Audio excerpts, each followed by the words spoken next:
I want to welcome everybody who's live and those who are seeing it on their home or office computers, and those of you who will be seeing it after the broadcast download you can get from Asheville. So very pleased that you're participating, pleased with your interest. My colleague, my friend, Ron Johnson, psychologist in Madison, Wisconsin, a good buddy. Ron and I spend a lot of time together regularly over breakfast discussing this very topic, and we have learned greatly from each other. As you will see in the course of the day, we are different, but we get along. Now, Ron, who am I? I don't know, you're introverted. I haven't figured that out. It took 10 years. Okay. I do feel like I'm a bit of an interloper here as a psychologist, not a Jungian. I came in the back door through the Myers-Briggs type indicator, fell in love with it, changed my entire practice, and continues to augment what I do. So Boris is really the authority in things Jungian. I hope to add a bit to this, but what I sort of like to say, just an introduction, is Boris, the more I've been thinking about this, the more I think that what I bring to the table and what you bring to the table overlap a bit, but they're actually quite different. So I'm looking forward to what you have to say. Okay. So I'm Boris Matthews, as you know. I'm currently the Director of Training and the Analyst Training Program in the C.G. Jung Institute of Chicago. Now, as Ron said, there are differences, and you will see those differences today in the presentation. Jung published Psychological Types in 1921, and it has subsequently become a very, well, let me start that over again. Subsequently, it has been taken up and developed by people who are involved in the Myers-Briggs Type Indicator, MBTI. It's my contention that various things that Jung emphasized have gotten lost. Now, some of this is going to be familiar to those of you who work with the Myers-Briggs. Okay, some of this may not be familiar because what I'm going to do today is pick up some of Jung's original ideas, and especially I'm going to focus on introversion and extroversion, terms that have become popular in the culture, but I'm afraid have lost some of the precision of meaning. So our program today then, as you see from the handouts that you all have, and parenthetically, you will need to work from the handouts. We are not doing two signal feeds from Chicago to Asheville. So technologically simpler that way, and does not impose upon our technological hosts, or tech hosts. So you'll need to follow the handouts. Unfortunately, the slide numbers are rather small, but the pages of the handout actually are indicated in the lower right-hand corner. So we're going to start out now with reviewing Jung's psychological type theory, and especially I want to look at three things. I want to look at adaptation, I want to look at introversion, and I want to look at extroversion. Then we want you to gain just a very rudimentary understanding of attachment theory. Some of you may be therapists, analysts, practitioners, so that attachment theory may not be a new concept to you, but for those who are not clinicians, and even those who are, it's an extremely powerful point of view, which basically impacts all of us. Either it has impacted us as infants and children, or it involves us as we deal with younger people, especially infants and children. And as we deal with each other, we can infer some of their history from their current behavior, but we won't get much into that. All right, we want to review psychopathology, which is, in Jung's sense, the suffering of the psyche. But that will be more focused actually on the borderline personality disorder, which we think, Ron and I think, does definitely have to do with the issue of psychological type preference. So that's our That's our agenda. May I add to that? We want to focus on several things. We want to make a proposal right off the bat that we think that attachment problems are the source of all, if not at least most of the problems that we have that we call psychopathology.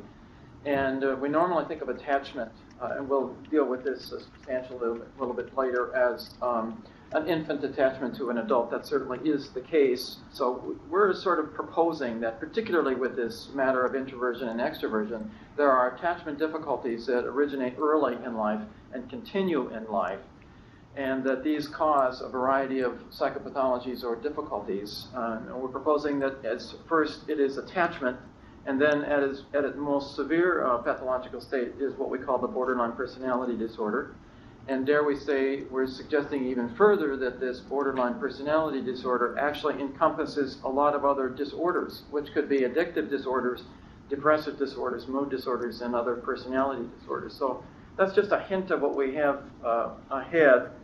And Boris, if I can, I want to add just briefly to that, as Boris alluded to here pretty clearly, he and I are indeed quite different. So I'd like you to make note of that as we speak today, how we have already demonstrated our differences, how we will continue to do that, and then how we interface. For instance, last year I suggested that I would again, as you go through the day, who do you like, who do you not like, who are you bored with, who are you interested in, and that sort of thing. That's all in the realm of transference and countertransference, which hopefully we will actually touch on later. But to attend to life, to attend to yourself, to attend to a patient if you're a therapist, all means that you need to reflect on what happens inside of you. So we hope to do those things. So as Ron is saying, your reactions to us will be there in all likelihood.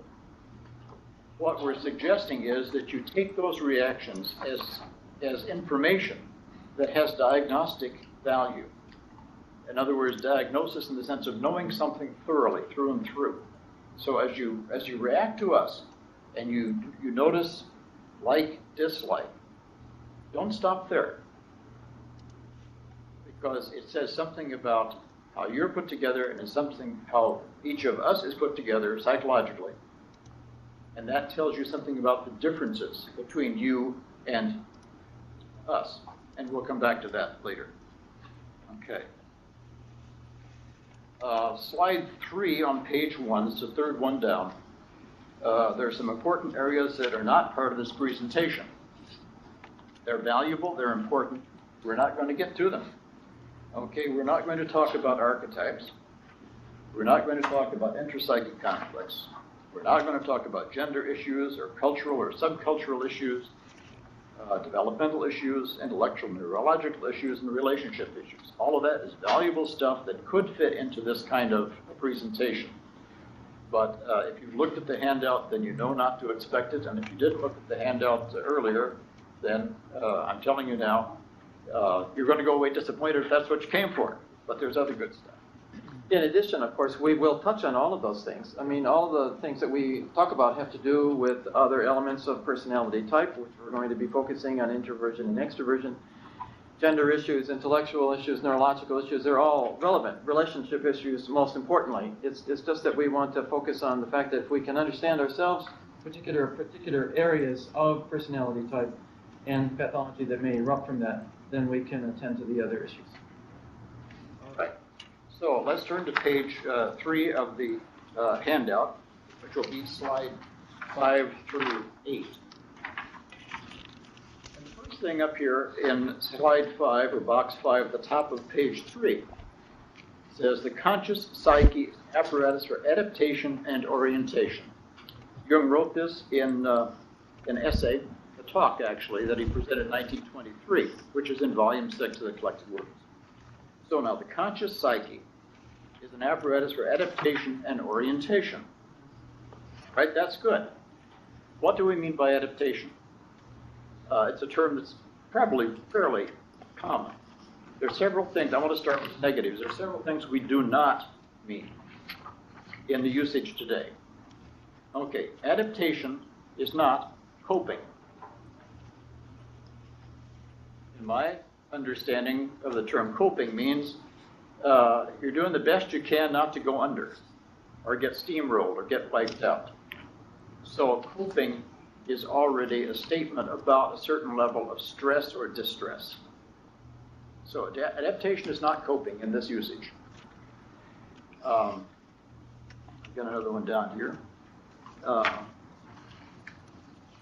Adaptation is not enduring. All right? Enduring, putting up with, hanging on to get through it, that's not adaptation. It's survival and necessary. Thirdly, I would suggest adaptation is not adjusting. Adjusting is sort of, well, I'll fit myself to the situation if I have to, okay? But I really don't want to. So when I use the term adaptation, and I think Jung means this also, when he uses the term adaptation, he has the sense that adaptation is a way of living that enables you or me to optimally be what we essentially are and be present in the world with that. Adaptation is that state we arrive at when we're able to be as real as our social environment can handle and as real as we can tolerate feedback that doesn't like that. Okay? So adaptation is very, very important concept here, and that goes all the way through Jung's work, and I'm rather persuaded that a lot of people don't realize it. Interestingly, if you look at the Diagnostic and Statistical Manual of the American Psychiatric Association, the big book that is used to diagnose or to identify certain clusters of behavior and emotion, the term adaptation is also used in there. They also indicate in DSM that adaptation has an element of in one's given culture. So this is not a wild idea from Jung 90 years ago to talk about adaptation. If I may, just a moment. Adaptation is tension. In other words, there's tension between, say, the introvert and the extrovert, as there should be. And to say otherwise is to say that we don't have normal tension or normal stress. There is within a cell tension that keeps the cell operated. If the cell has no tension, it's not alive. So tension does not mean stress in the negative sense, but it is an important phenomenon. Right. And this first quote says the conscious psyche. So Jung here now is really looking at consciousness. You're all, those of you who've studied Jung, know anything about Jung, know that he makes a lot of what's called the unconscious. But Jung makes a lot out of consciousness. Consciousness is important. If it weren't important, nature would not have invented it. Okay? And what does it mean, our conscious psyche? Well, it's what we see. It's what we observe. It's what we consciously reflect on and think about. It's those hunches that come to mind into our awareness from nowhere. Why did I think of that?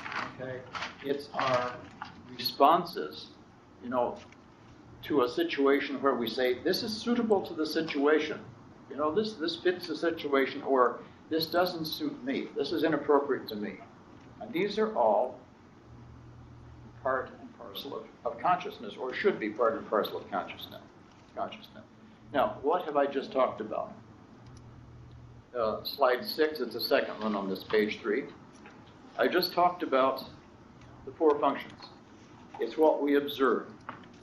It's what our eyes see, our ears hear, our nose smells, our tongue, our palate tastes, and our fingers touch. Okay? It's all that sensory data. We use that sensory data to orient ourselves in the world. How does it fit, in the scheme of things? What does it relate to? Well, we talked a little bit about thinking. We plan a schedule. We lay out an itinerary. That's something of the thinking function. You know, we have to go in this sequence. So we're using not just, we have to be these places, but we have to plan out how we get there. How does it suit the situation? Is it good? Does it suit me? Is it appropriate? We're talking really in Jung's sense about the feeling function. And fourthly, here in this number 6 slide, intuition, the idea that pops up somewhere. Well, that means such and such. Here are the possibilities. So now, all of this is probably somewhat familiar to you. And of course, then the two attitudes of extroversion and introversion that I will come to subsequently. So in Jung's formulation of personality, or a psychological type, you know, he's talking about the direction of attention, energy formation, and maintenance. Well, as I said, I will define this more closely later, but we're talking with the direction of attention. We're talking about introversion and extroversion. Looking inward or looking outward. We're talking about the functions, you know, the thinking, feeling, sensation, and intuition. Two of those have to do with perception. That's the eyes, the ears, the nose, the touch, and so forth. And also intuition is a perceptive function in this definition.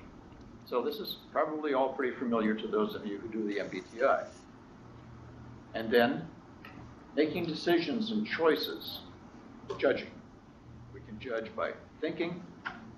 We can say that, you know, if you look at the periodic table of elements, well, based on the nucleus of the atom. And so it builds up, very simple to more and more complex elements. That's one of the ways thinking works. And feeling then makes also judgments and choices and decisions based on suitability. Finally, all this comes into combinations, which is of course familiar to everybody also. There can be extroverted sensing, extroverted intuition, so forth. Introverted sensing, intuition, feeling, thinking. Now, we're not going to, or I'm not going to get into talking about these combinations. That's a very complicated area in some ways, but very valuable. What I want to do, though, now is just give you an example of what the 4 functions do. I want to suggest that what happened to New Orleans with Katharina can be looked at from the standpoint of the 4 functions. All right? Now, this is my fantasy, so follow it along. From the sensation standpoint, we could say that the Army Corps of Engineers inspecting the levees could see or could have seen with their eyes the condition of the levees.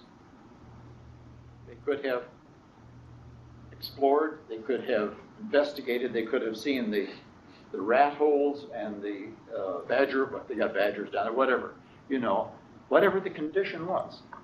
That would be the sensation function operating. The thinking function then could have said, well, under similar conditions, levees in similar conditions have not been able to withstand storms of a certain level. Fine.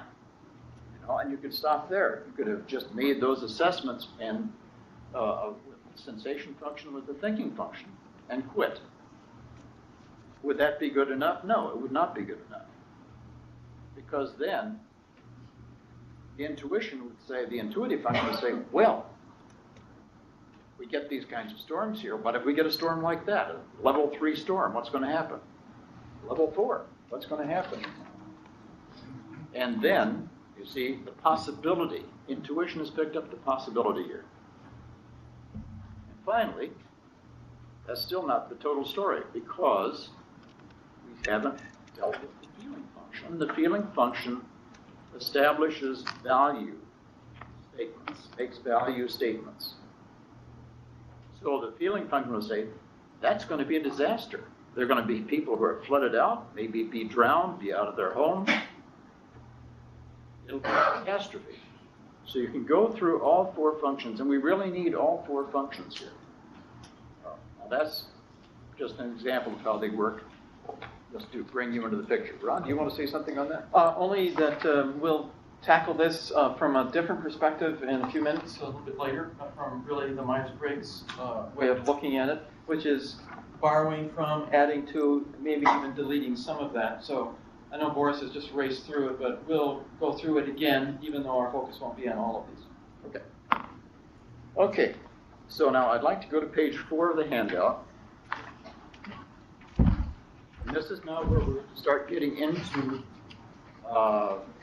Jung's ideas about introversion and extroversion.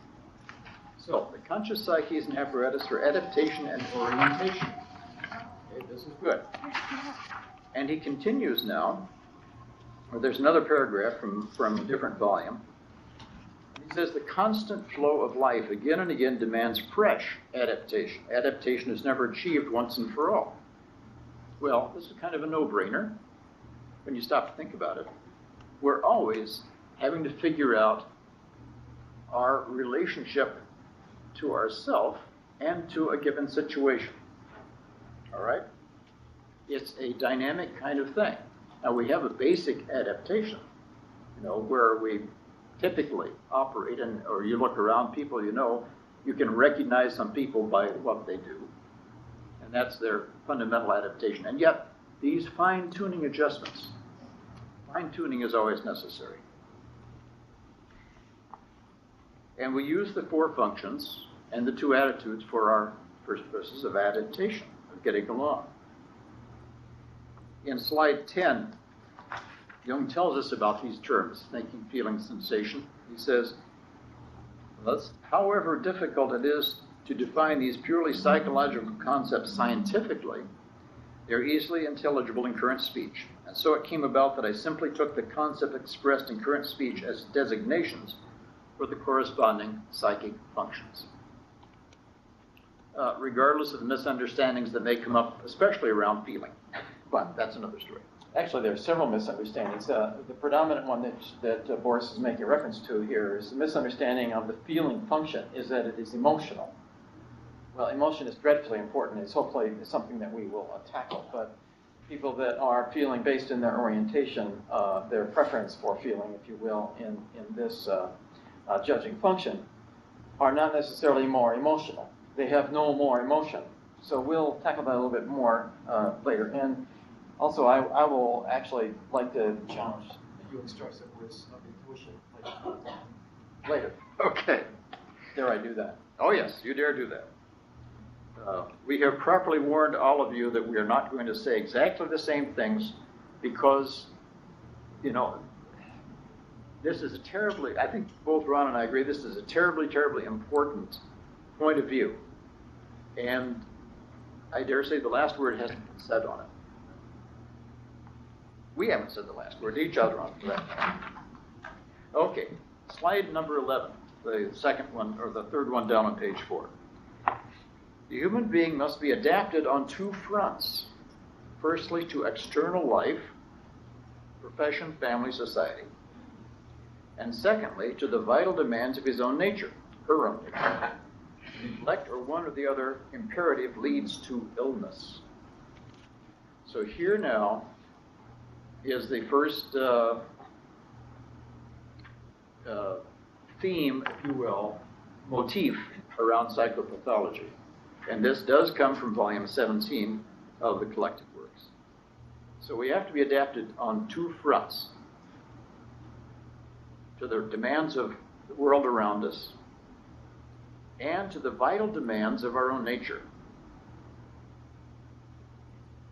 So what has Jung just said here? Well, adapted to the, let's go on to slide 12, and then I'll say that. If I may, just for the moment, that adaptation is painful. Yes. It's painful. And a good deal of pathology, psychopathology, is the result of avoiding pain. So if I'm an internal person, introverted person, and I introvert only, using the word as a verb, I am avoiding the pain that's associated with extroverting, and vice versa. Absolutely. Thank you. So one of the noble truths, which Jung doesn't say in so many words, but you're all familiar with that phrase, noble truth, life is suffering. Life is suffering. Adaptation is suffering. Especially the adaptation that we're not naturally inclined to. So, slide 12, bottom of the page 4. In neurosis, the adaptation process is disturbed, or rather we might say that the neurosis is itself a disturbed or diminished process of adaptation. It's all in the handout, so, yeah. All right. Jung is saying here something very important, and he wrote this in 1916. You can't probably see it down here in this very tiny print from volume 18. But he wrote that in 1916. And that is a point of view that he maintained throughout his life, although in his later works you don't see that presented in bold type with exclamation points, but it's there. So, the neurosis is a disturbed or diminished process of adaptation. Point 1 under that, disturbed adaptation to outer conditions. And there, to pick up what Ron said, if a person naturally prefers introversion or naturally introverts, the adaptation to outer conditions is going to be more difficult, more challenging, painful, or downright faulty, downright suboptimal. How many people do we know who are charming once you meet them behind the potted palm? And I'm caricaturing this a little bit, and as a person who prefers introversion, I feel perfectly entitled to do that. How many people do you know who are charming once you meet them behind the potted palm, but you bring them out into the center of the auditorium or the center of the reception area, and they're terrified. They can't say a word. Their ability to adapt to that outer situation is compromised. Point 2, disturbance of adaptation to inner conditions. And there is the situation where you have people who may be great in the business situation, in their profession, in meeting people.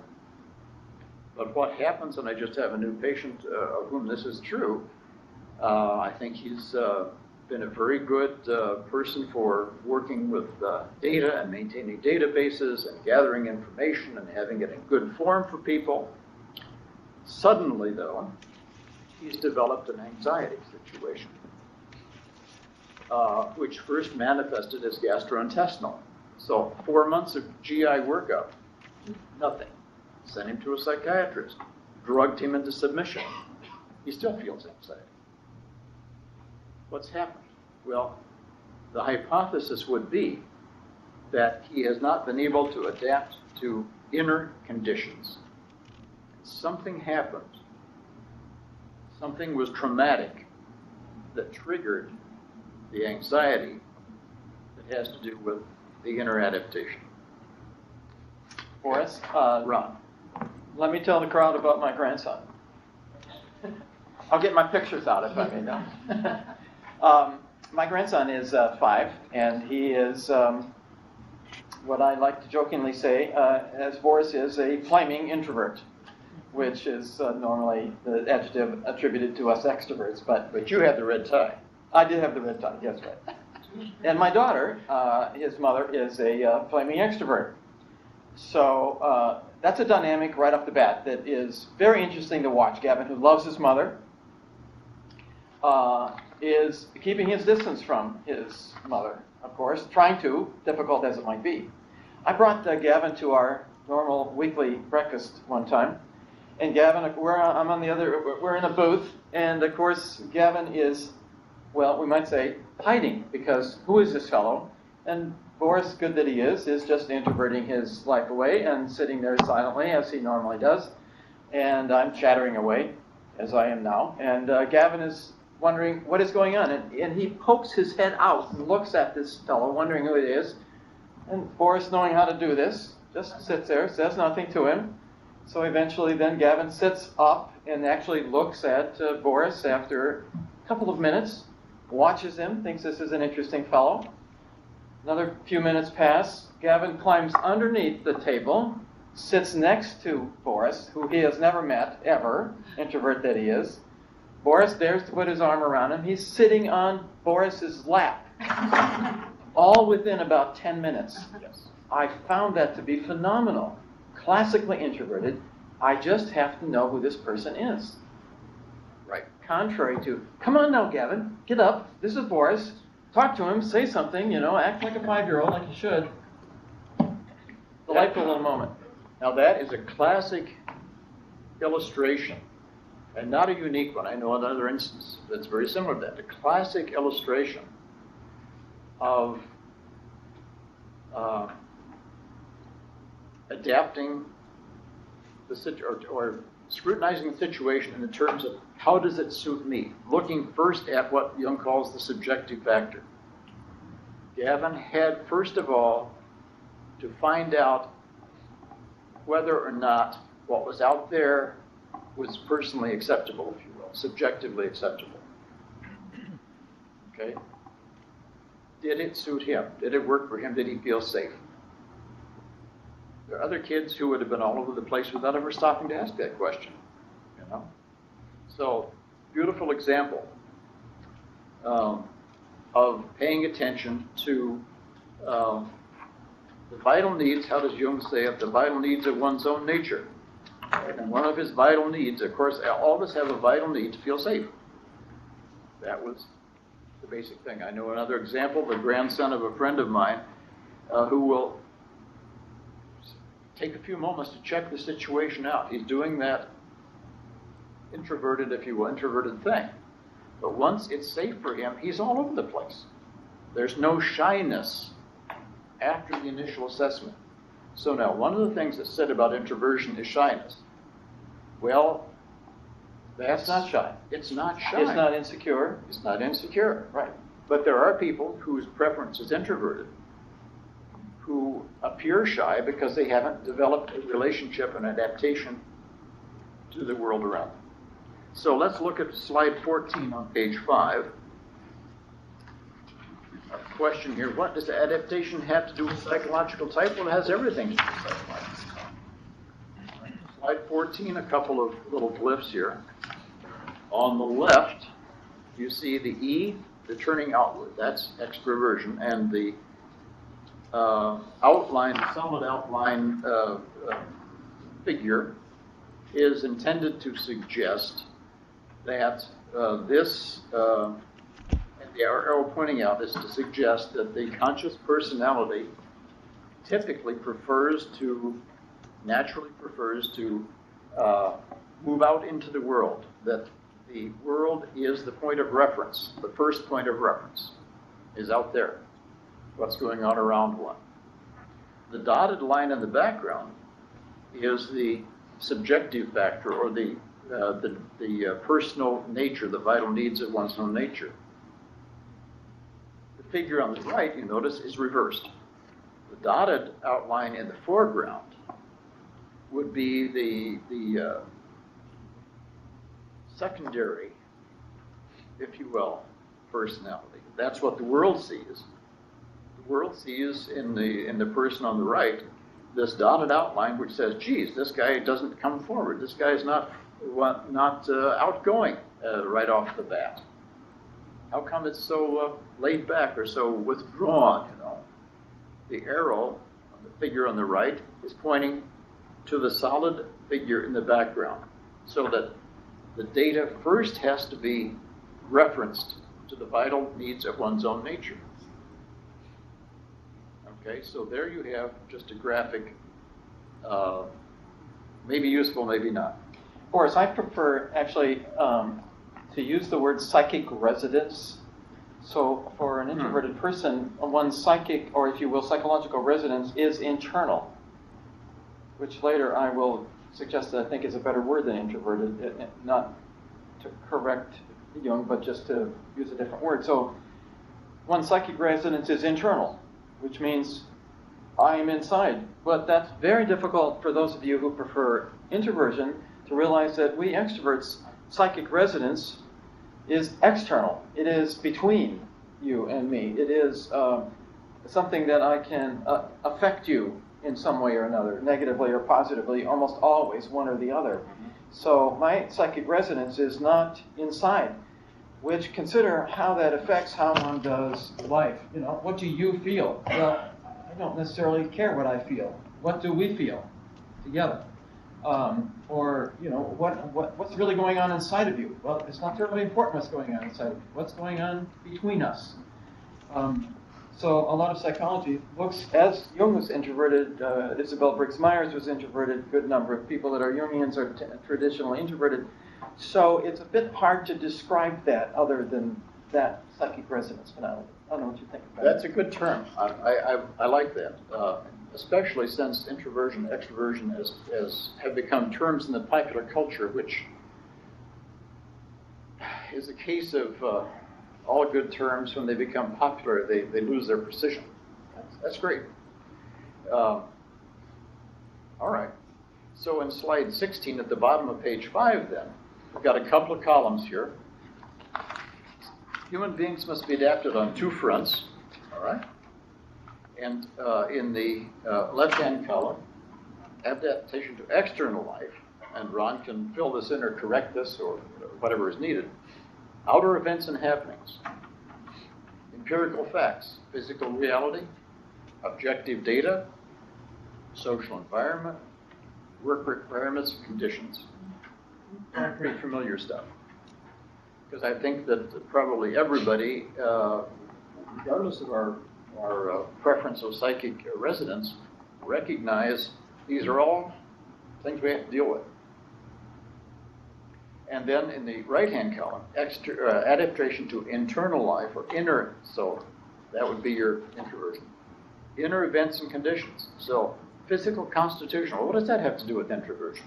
Well, it has a lot to do with introversion. What's our endurance and strength?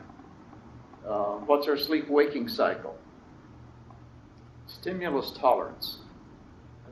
I actually had a difficult time putting this list together. I actually had a hard time putting this together because I suppose in part it's something that happens with me and I don't reflect on too much.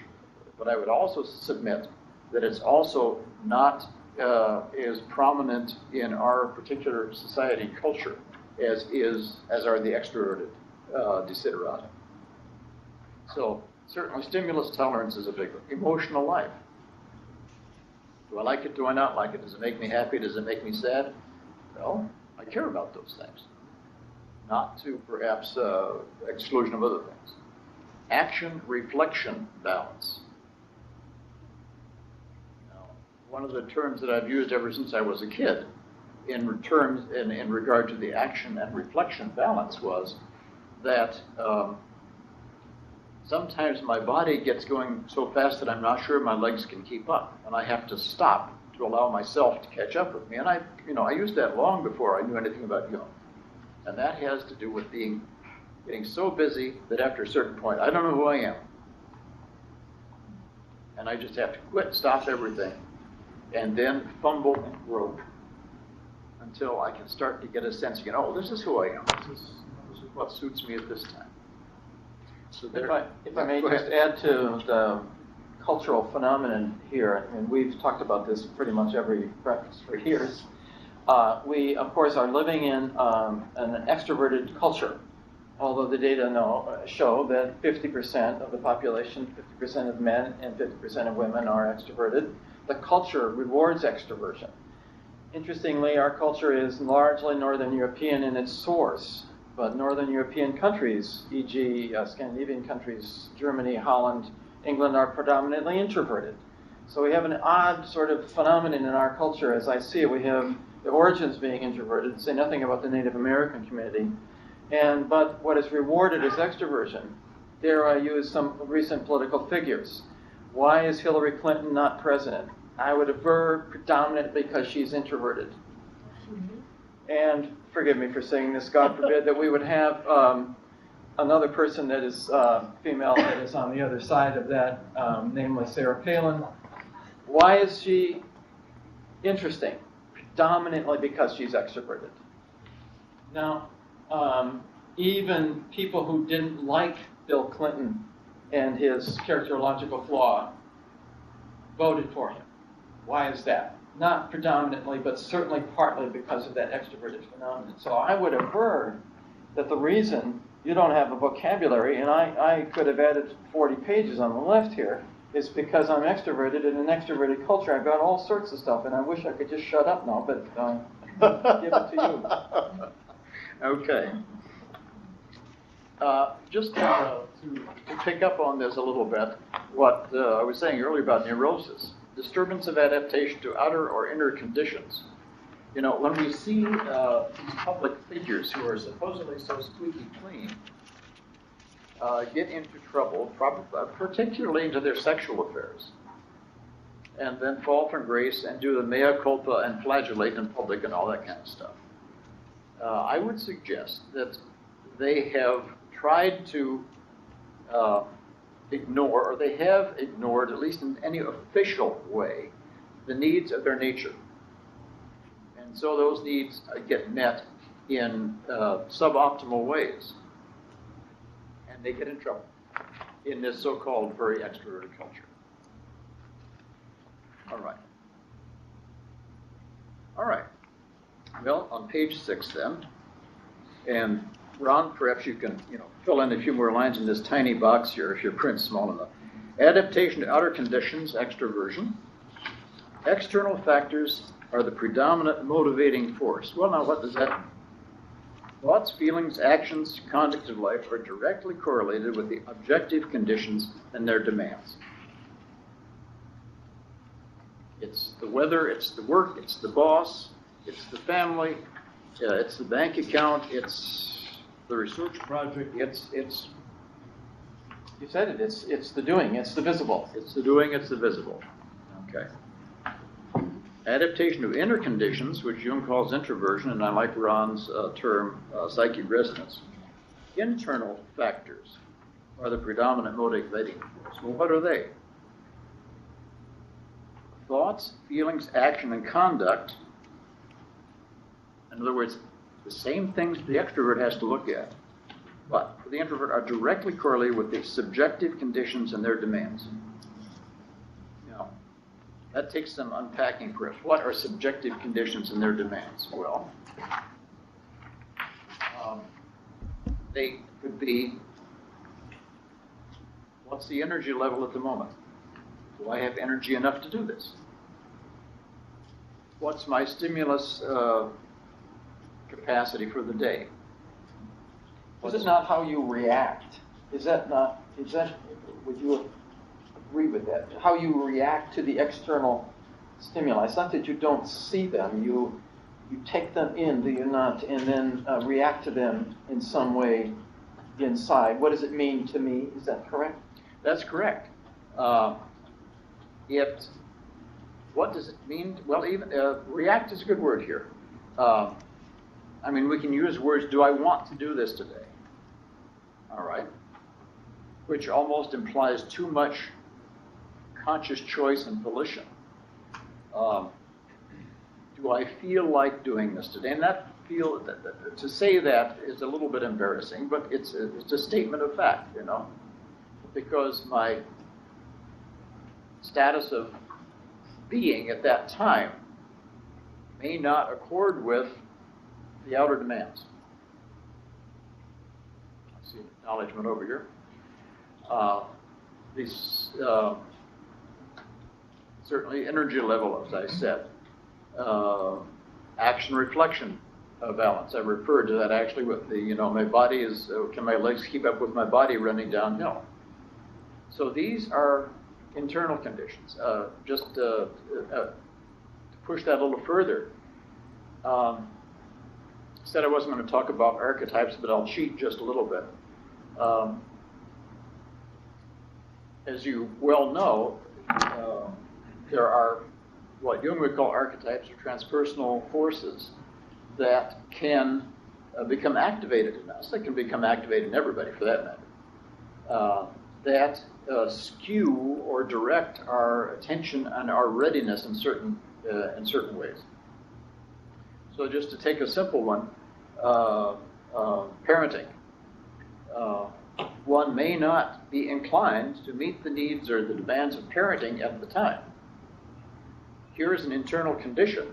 Okay, you've got a kid, and so the parent-child archetype probably is constellated, at least in the kid, and some of the time in you.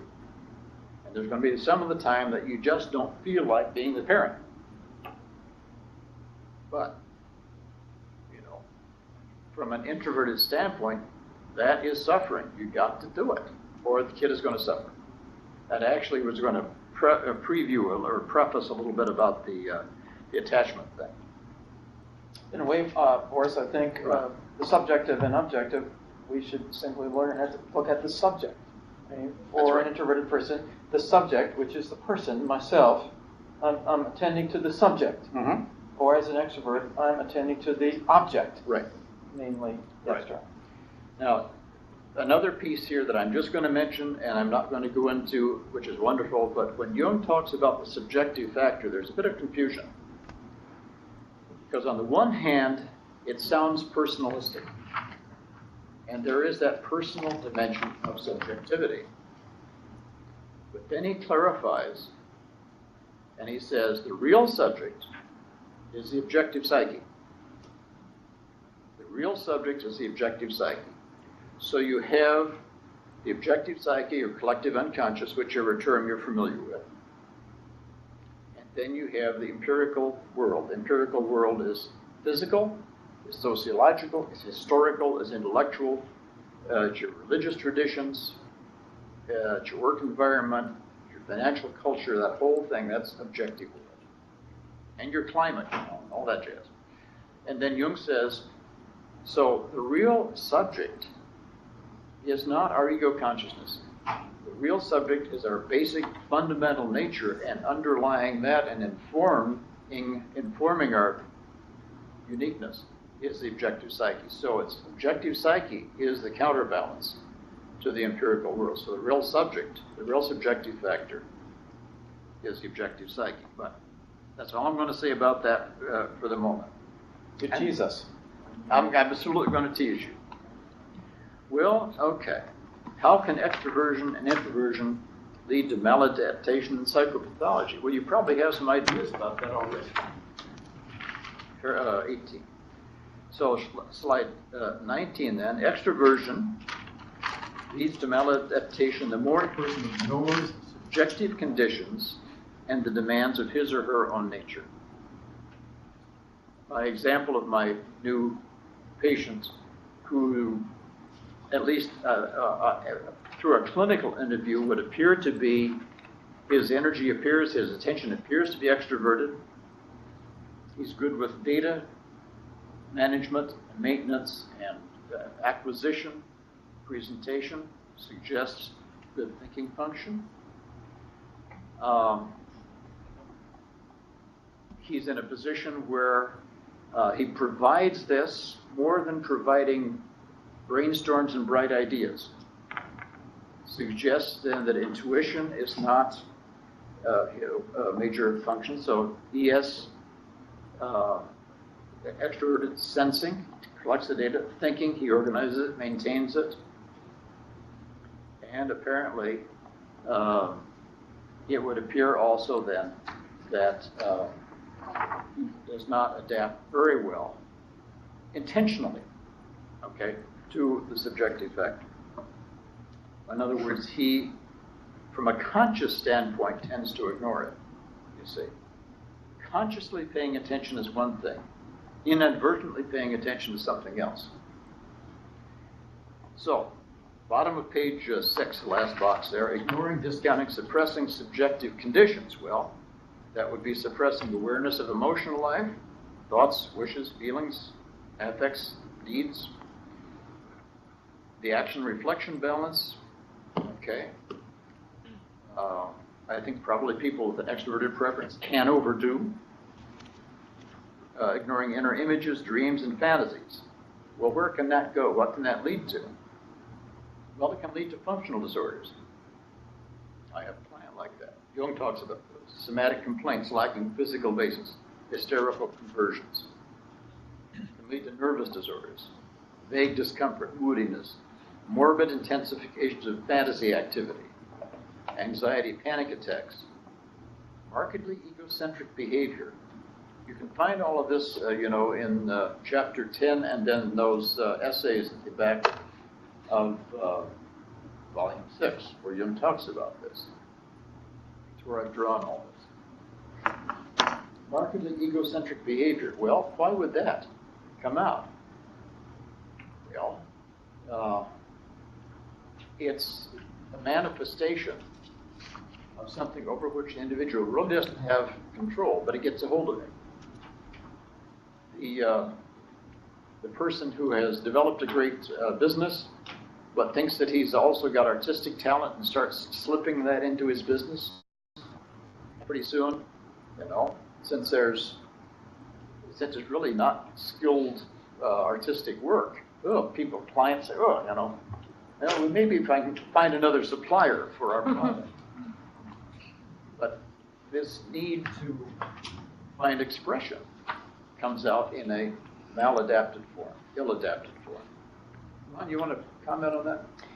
I think I find the words depth and quality to be good words for describing introversion, and the opposite of that would be breadth and quantity, and I think they're dangerous in the breadth and quantity. If you will have breadth, you will by nature then be shallow. So the dangers of us extroverted people, although we can do breadth things and multiply focus and multitask, is that we are shallow, and as a result of that, aren't grounded. Just picking up on that, perhaps we can already recognize, depending on which way we go, that some of us find breadth of view, breadth of information, overview, scope relatively easy, and burrowing down through the particulars more challenging, versus those of us who can burrow way down through things. But where does this fit in the larger scheme? In other words, how does that fit in the breadth? Let me tell you how Boris and I had put this together. My wife, a psychologist, is also introverted, and I do the same phenomenon. So a year ago, Boris said, we could really do this thing on psychopathology and type. Well, so I started to work on it about a year ago, and worked on it more, and had a PowerPoint of about 400 pages. And I present this to Boris, who is thinking deeply, of course, and reading voraciously all of Jung, and has a myriad of ideas, none of which are connected in any way that I'm able to discern. Nevertheless, 3 or 4 days before we do this presentation, he says, well, I think I had to put this in black and white. Now, this is not the whole of the difference between the two of us. There are other elements there we'll talk about a little bit later, but it's an example of, frankly, had you seen my original document, you'd been overwhelmed with stuff. It would be very objective, and there'd be lots of words and probably pictures, and it'd be entertaining, but it wouldn't have been depth. If you'd have seen Boris's, those of you who are probably Jungian by nature or introverted by nature would have been able to follow it. But I got to tell you, it would be like the Greek word for river. We would meander through the various parts of what Jung is saying, and Boris would know where it's going. So how we have managed this is a work of art. Yeah, the meander, that kind of intuitive meander, it's something that one protests is the case, although it cannot be demonstrated objectively. So, I feel that it all fits together. All right.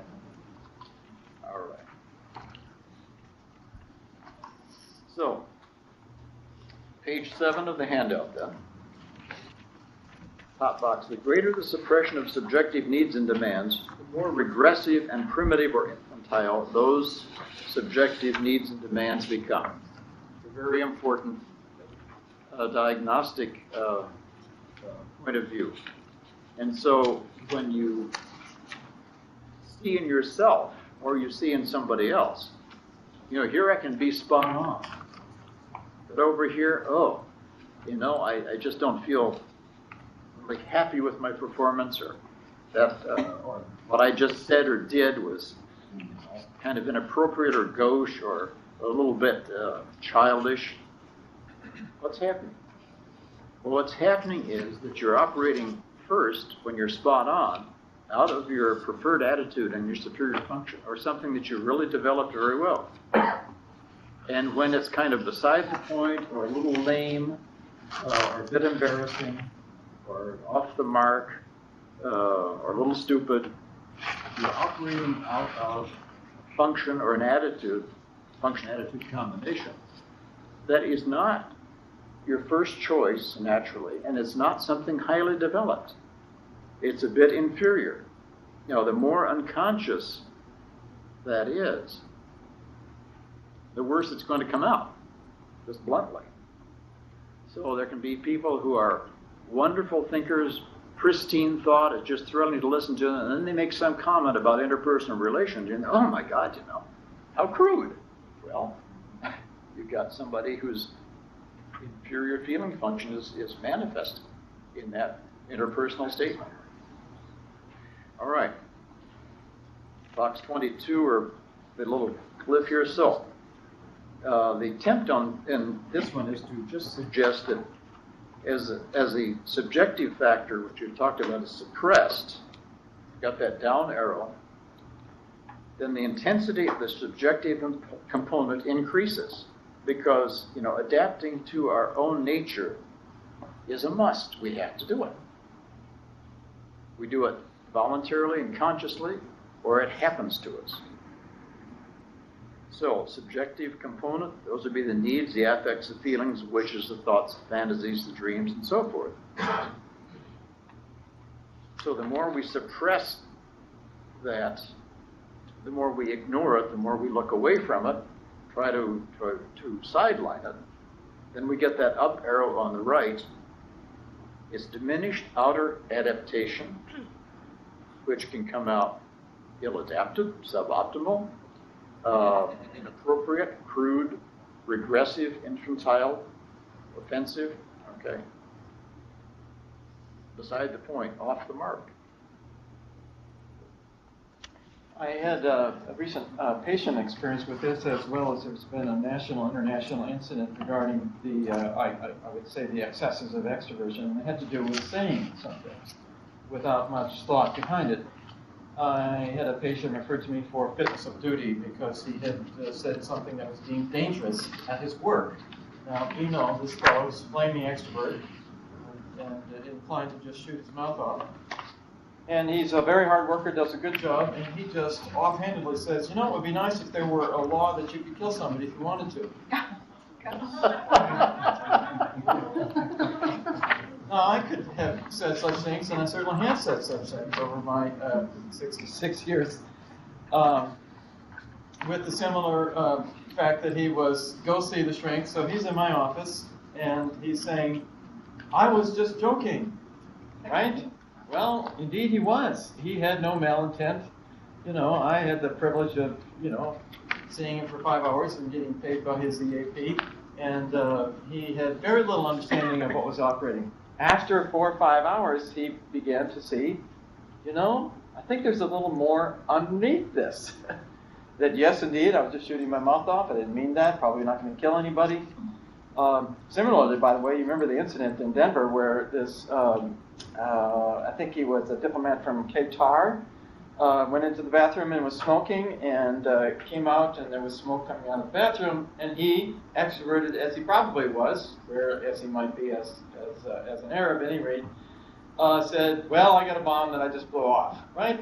Not the smartest thing to say when you're flying an airplane. So 2 F-16s go up in the air and they coast him down to the Denver airport, right? So, these are flippant statements, but I think they not only reflect something positive. In other words, I'm just going to display myself. Right. I don't really care what you think of me. That's just who I am. And the underlying factor there, which is you know, there may be better ways to relate to people than to say, it would be nice to have a law that you could kill anybody you don't like. Yeah, exactly. Wonderful example. Wonderful example. Chicago, let me interrupt for a moment if I can. Sure. Ron, in your extroverted body movements, you're coming on and off camera a little bit. So would it be possible if Boris isn't, there we go, either move 6 inches towards Boris, unless his introversion doesn't allow that. Right. There we go, that's perfect. That should be good. I'll let you know if you go off camera again. Thanks. Okay. Good. Let's look on then to introversion. It's about time. Yeah, page 7. Introversion leads to maladaptation the more a person ignores objective conditions and the demands of external life. That's slide 23 on page 7. Well, bottom of the page there. Ignoring or discounting or suppressing objective conditions. What are those? Well, outer events and happenings, empirical facts, physical reality, objective data, social environment, work requirements and conditions. So now all of us know that we get in trouble if we mess with any of those and ignore them beyond a certain point. There's a limit to what we can get away with. What can that lead to, though? It can literally lead to physical danger. Now, that's rather extreme, but it can. It can lead to interpersonal, social, and legal troubles. Here we got an example that Ron just gave of a couple of examples. Could lead to legal, did lead to legal troubles. Extreme would be loss of contact with consensual reality. The isolate, the anchorite, who is just never goes out of his room or her room, especially his room, you know. And so, seems really weird. Next page. So when the individual more and more suppresses objective factors and demands, I'm quoting from Jung, the object comes to exert an overwhelming influence and forcibly obtrudes itself on consciousness. So what you see here then is that by ignoring the outer demands, the natural need in the psyche to adapt to the outer world starts to rebel. And it rebels in the form of forcing attention in sort of an obsessive, maybe even paranoid, or at least very scary way on the outer world. The outer world becomes more frightening, but occupies more of one's attention. So you get kind of this flip that by what we ignore comes back to haunt us. Either the subjective factor that is ignored or the outer world that is ignored. That's remarkable. Can you elaborate on a bit of that? I really was taken by the outer world becomes more frightening. And what did you say then? It becomes more obsessive. That's right, and it becomes more dominant. It becomes more in one's consciousness. In one's consciousness. Or preoccupation. Yes, right. I'll give you an example. Thinking of a young man who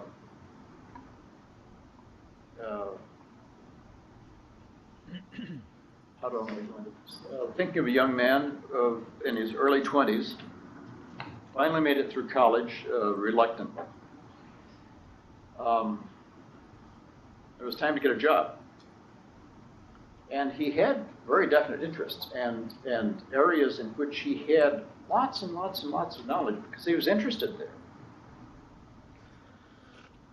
I can still see him, though, after graduation in that summer, sitting on the couch, literally agonizing about making a phone call to explore the possibility of employment in a not very high-level place. He just couldn't bring himself to do it. It was so utterly terrifying. Well, you know, does he need medications to bring him out? No. For God's sake, he doesn't need medications. But he needs to learn some skills of interfacing with the outer world.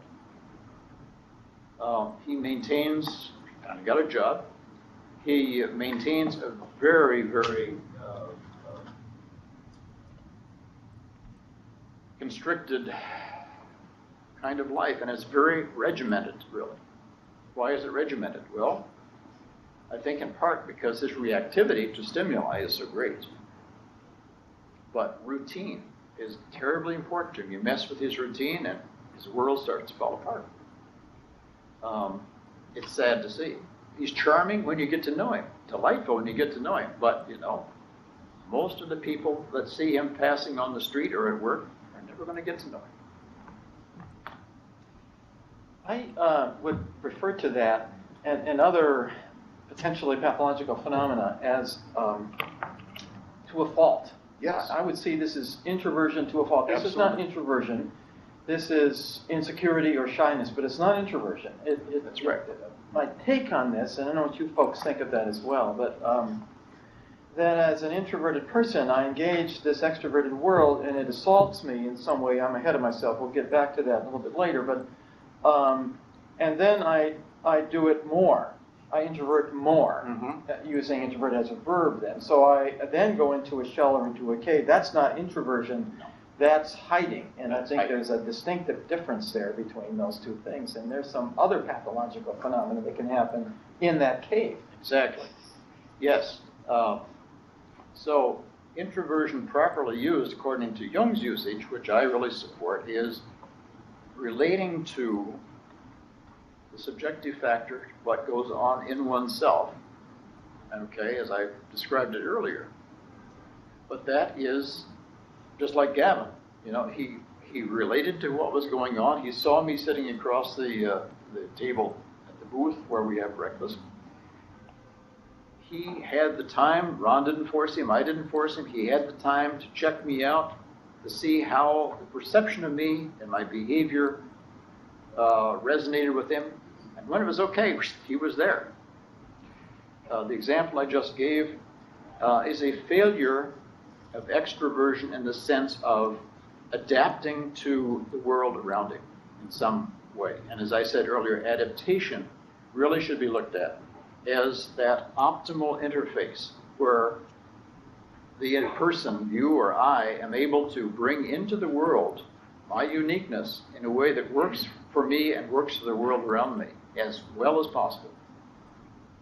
Now, the title of our presentation today is Psychopathology and Personality Type, so you'll hear this throughout our day here, but just to touch on it again, I'm compelled to say another example, if I may. I have a young man who's 23, I think, Native American / Caucasian background, father is Native American, and very introverted by nature.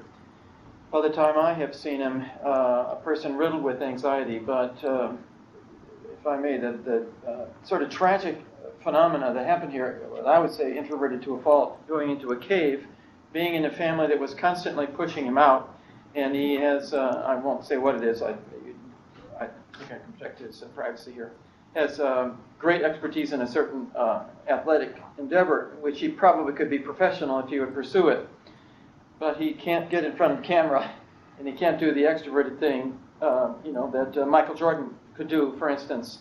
And so, in his family pushing him out, his culture pushing him out, of course, Native American culture by nature would be probably introverted anyway. He found a way to come out on Facebook.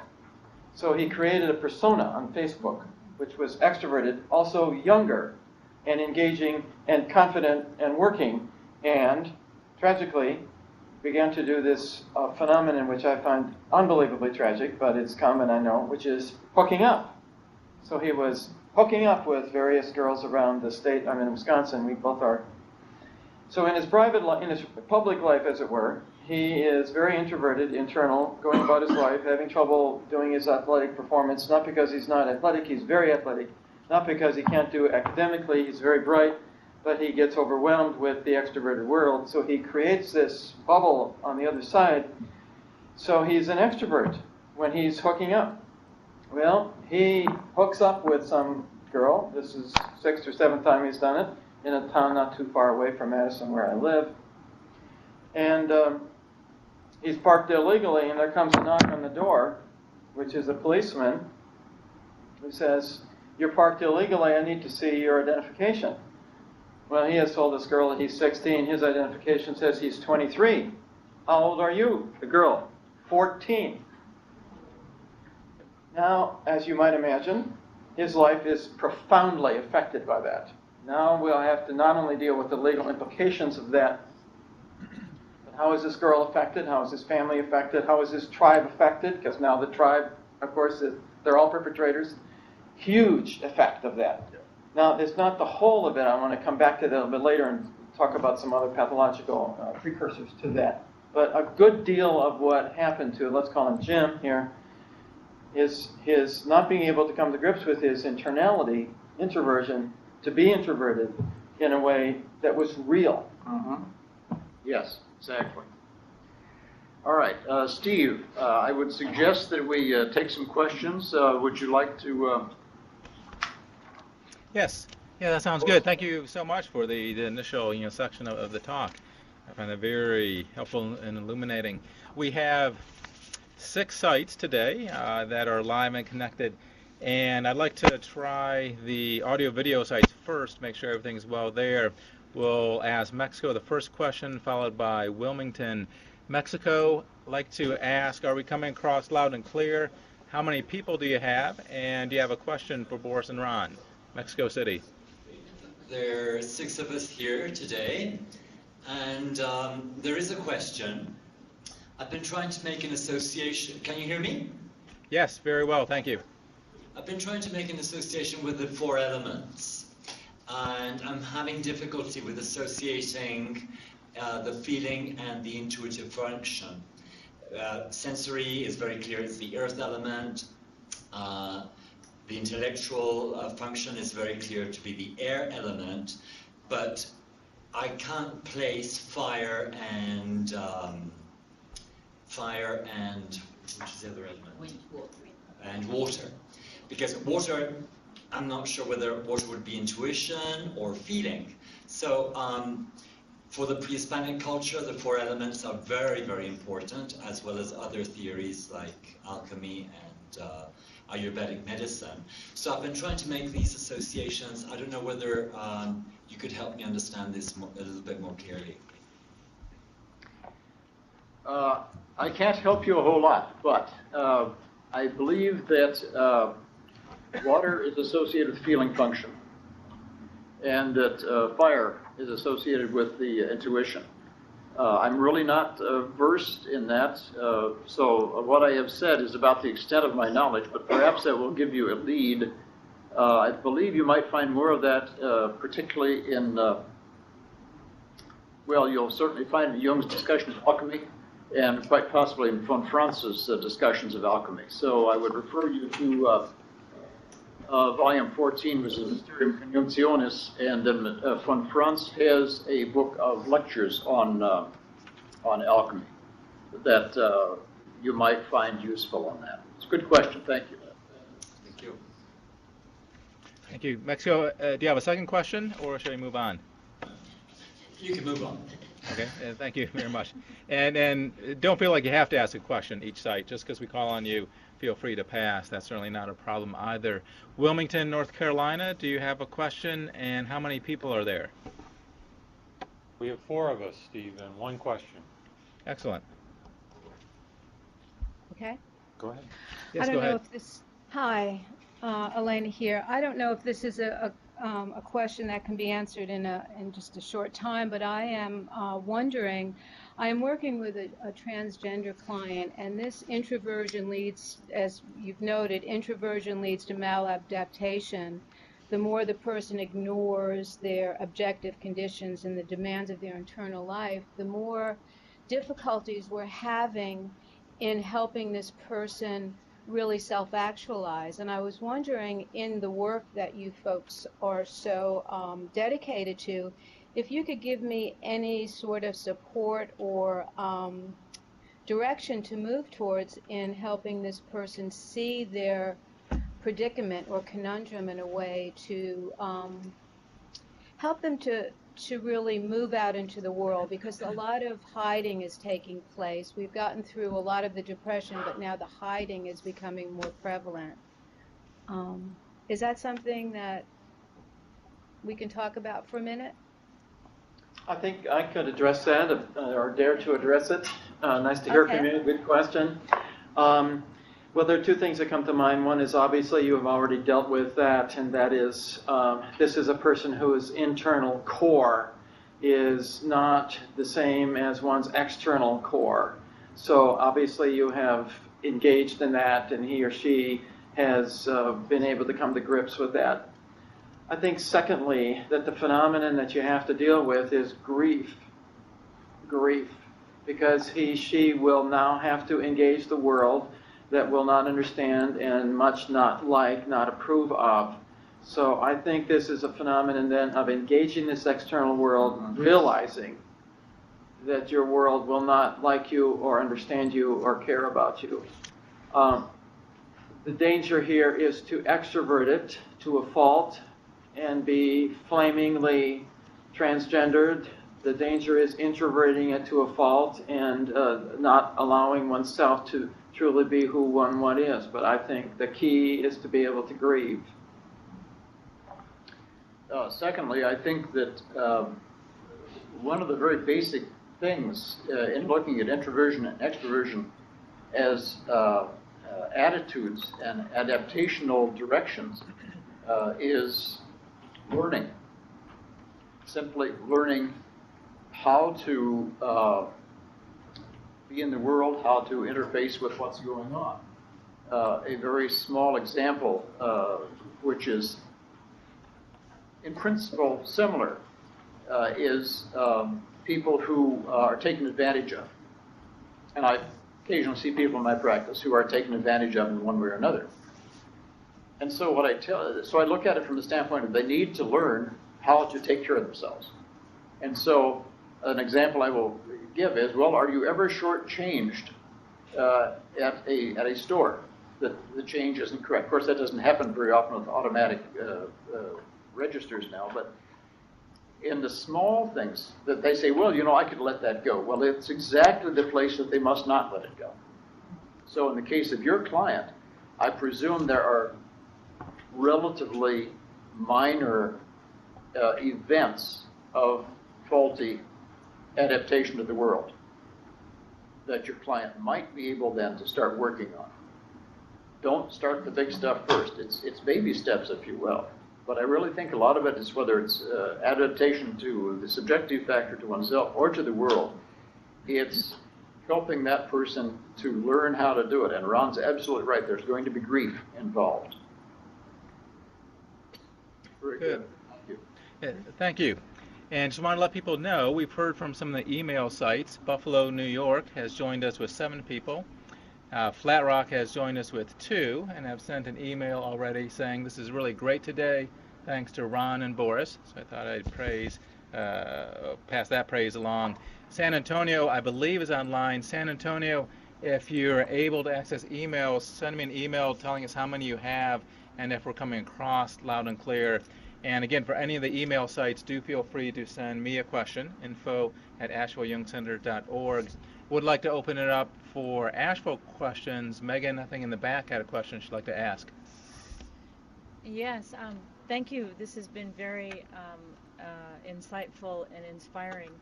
I just wanted to ask a personal question for myself. My son does not have a strong inner locus of control. He's got very little sense of self-preservation. We can see as he gets grouchy, angry, and disrespectful of others, it seems as if he's had too much external stimulation, but doesn't know how to say he's had enough. I'm wondering if this is a classic example of what you're talking about as far as, here's a child that likes to be social, but kind of unable to monitor when he's had too much stimulation. Sounds classical to me, and Ron works with children, so Ron, would you take that on? Is your judgment that your son is extroverted by nature or introverted? Would you know that in reflection to who you are or who anyone else in his family is? Well, he's very talkative and loves to be with people, and yet at the same time, I kind of wonder, is he introverted in that he just does get stimulated very easily and doesn't like it, you know, and I get confused about that. I think I tend to be more on the extroverted side, and my husband's more on the introverted side, and our daughter's probably more on the introverted side as well. You know, that's it's somewhat difficult to make what I call a friendly diagnosis, whether one's introverted or extroverted, because, you know, if you get an introvert alone and he or she feels comfortable, you can't shut them up. So, you know, they don't become extroverted, they find a safe place. So my Gavin is very gregarious and engaging when he's with me or with one person, or as we learned earlier, after a few moments with Boris. So my thought is that you have probably an introverted son here who is in an extroverted world to some degree or another, you being, dare we say, the primary parent, certainly the mother, probably engaging him as he normally would. And so he's trying to mirror that and trying to engage that. My suggestion to my daughter with Gavin and to other mothers of introverted children is that the social life be enhanced with 1-to-1 or 1-to-2. When it's 1-to-3, it gets fragmented and it gets overstimulated. So what might help is, as your son is ultimately going to engage the larger world, that we take that in piecemeal. So he become comfortable with one person and then another one person and then another one person. Instead of 6 or 7, he is likely overloaded with that stimuli, wants to engage all of them individually but can't do it. That would be my initial take on that. Now, there are other possibilities here. You know, he could be multiply focused. He could, you know, have other brain functions that, you know, maybe he's a very bright child. That bright, you understand things more quickly, and it sounds like he is. I tell you, I got half of my practice is children. The major problem that children have is that they're bright, and they understand things quickly. They get bored quickly, or they're very bright right brain, and their left brain can't go as fast, so they can't write as fast as they understand other kinds of phenomena that could be going on there. Thank you. Any other Asheville questions? I had a question. Go ahead. In terms of the psychopathological aspect, when you talked about extroversion to a fault and you talked about functional nervous disorders, and then with introversion to a fault, it talked about this disconnect with the material world, but then you described anxious disorders in that category as well. So and I'm sure we'll get to more psychopathology later, but does it only fall in one grouping or the other? Does that make sense? Yeah, it makes sense. Your question is good. I don't think that anxiety is fundamentally type-based. Anxiety, I think, is a signal, if you will, that there is some challenge the organism cannot deal with and cannot recognize. So my very brief characterization there, I see that could lead to a misunderstanding, but specifically with anxiety, anxiety does not play any favorites. Mm-hmm. It's yeah. Yeah, go ahead. Presumably, with introversion to a fault, you could expect similar pathology. Is that true, or are the pathological forms really distinct for the two types? Well, in the case as I gave you of the man who was good with data, he was aware of his anxiety, but it converted pretty quickly into a GI disorder. And that's still where it is. He's aware of the anxiety, but he has the physical symptom. I think in the case of the young man who's so anxious, it doesn't, well, I shouldn't say that. Whether or not his chronic headaches are a somatization is another question.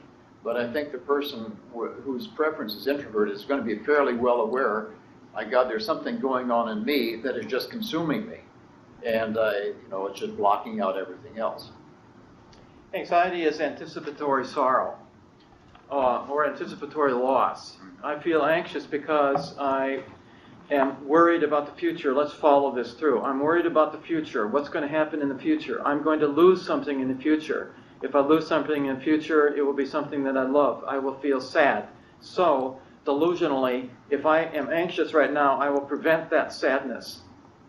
So it's anticipatory sorrow, and that could easily be introverted or extroverted. As an extrovert, my anxiety doesn't show itself predominantly, but I may not entertain the crowd. I may not be able to engage the unknown. Introverted is a different phenomenon. Mm-hmm. Help? Yeah. So it's not just conflict with the material world, not No. beating No. yourself or whatever. Okay. Right. Well, thank you. I'm aware of the time. It's a little bit after 11:30. Ron and Boris, should we go ahead and take that 15-minute break, or what are your thoughts? Should we give Chicago a moment here? Yes. Oh, I'm sorry. We haven't asked Chicago questions. How? Right. Well, thank you very much. All right. We have two at least, I think so. I had a question and a comment. I wanted to respond a little bit to the question from the Mexico City folks, because I recently came across a book called Dancing the Wheel, which is an overlay between Jungian typology and Native American sensibility or native sensibility. So just wanted to offer that. And the other question is, are there people that are neither, that are in the middle between introverted and extroverted? We'll get to that a little bit later. Okay. When I do my dog and pony show here later. The probable answer is no, but there are many other caveats to that. There are artificial introverts and artificial extroverts. Particularly in this culture, there are introverts that pretend to be extroverts and try to operate that way. And there are people, even more importantly, that have developed what I would extend, that Jung talked about the shadow. So we have an introvert that can extrovert very well, and likewise the other way around. My introverted wife, if you would see her on the stage, she does a bit of drama from time to time, you would never know that she's introverted. So that would be... Yeah, I would certainly support what Ron is saying, that development is an important criterion to keep in mind. Now, I think it's also fair to say that even though one develops non-preferred attitude and non-preferred functions, they are not going to be so skillful as one's best skills. However, if one knows that and is on top of it, then, as with many other things in life, we will recognize an impulse coming up or a need coming up. And if we have that lead time to recognize that, I need to relate to this situation out here in a certain way, give myself time, but just a crucial amount and enough time, not too much. Too much, is going to fall apart. But give myself enough time that I can call on those skills that I have learned through practice and experience. Then it could look to somebody outside, well, it's hard to tell. And Jung actually says it's very difficult to diagnose typology, because both the attitudes and both the functions really are operating all the time. And it's only when you get in a stressed situation or you start to suppress something that that it comes out sideways. So, question over here.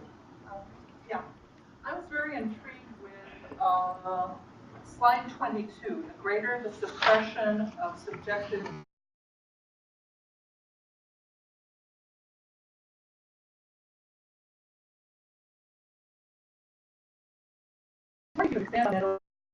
regressive behaviors that might arise would manifest itself in addictive behaviors like overeating.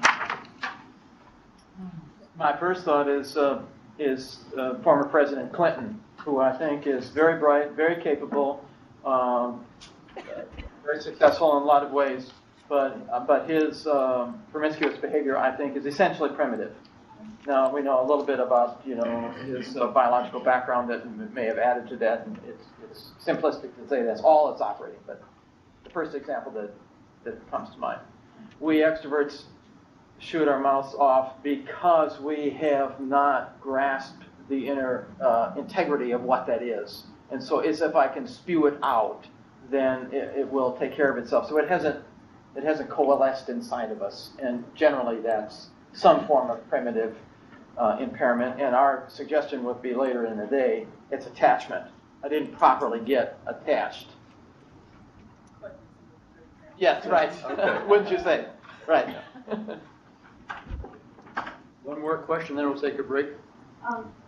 Yeah, you said that that introversion is a connection to the subjective psyche. Does that mean that an introvert will naturally more attuned to unconscious content? Did you hear that, Steve? No, if you could repeat the question, that'd be great. Will do. Okay, the question is that I had said that, you have to correct me if I get it wrong, that introversion actually refers to the objective psyche, the subject being the objective psyche, not just the personal level. And so would that mean that a person who prefers introversion is going to be better connected, more connected to the unconscious? Not necessarily. The issue, I think, really is in part an issue of awareness. Everybody's connected to the objective psyche. The point being that what is the point? Well, awareness of being connected to the objective psyche is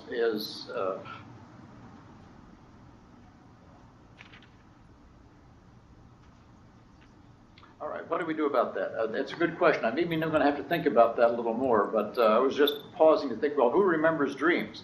Do people with an extroverted preference or an introverted preference remember dreams better? I don't know the answer to that. Oh, the answer is, the data on that is introverted people. Okay. Pretty strongly.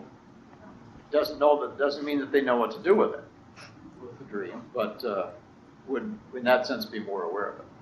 I once wrote a tongue-in-cheek article saying, I'm glad I don't have an unconscious. And with that, let's take about a 15-minute break. Okay, sounds good. We'll see everybody back in 15 minutes. Thanks. Steve, I wonder if after 15 minutes here, there are people there or here or elsewhere that might have a question of what Boris has predominantly presented here, and we take a couple minutes to do that? Or is that yes. Certainly, we can do a run around with questions real quick. Let me ask the sites. We'll start here with Asheville. Asheville, any questions so far? And none from here. I think they're all answered. We'll go around the other sites briefly. How about Wilmington? Wilmington? We are okay. Okay. You're okay, very good. And Mexico, any... Recuperamos el enlace, ¿por qué es lo que tarda el módem en encender? Mexico, ¿tiene otra preguntas ahora o están bien? We're sorry, we lost connection. Oh, that's okay. We'll check back in at the next break. And let me scan. No email questions. So just Chicago. If any local questions, and if not, you may proceed. One question over here. Yes.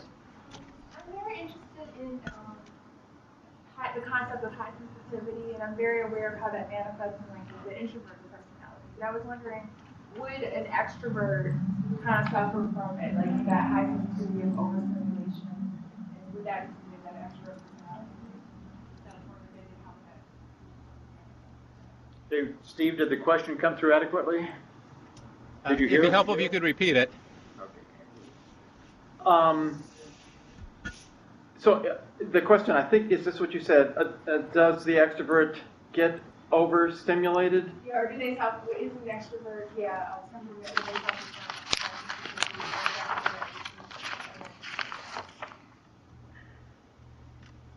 I think roughly, no. I think roughly extroverts do not particularly suffer from being overly stimulated. It can be problematic because they can go from one stimulus to another and not be able to focus and not be able to maintain some direction. But in terms of the actual phenomenon of external stimuli, I don't think so. Boris? That would be my impression also. My experience is that the ability to deal with stimuli, now my preference is introversion very naturally, so I have to deal with the stimuli. And to the extent that I can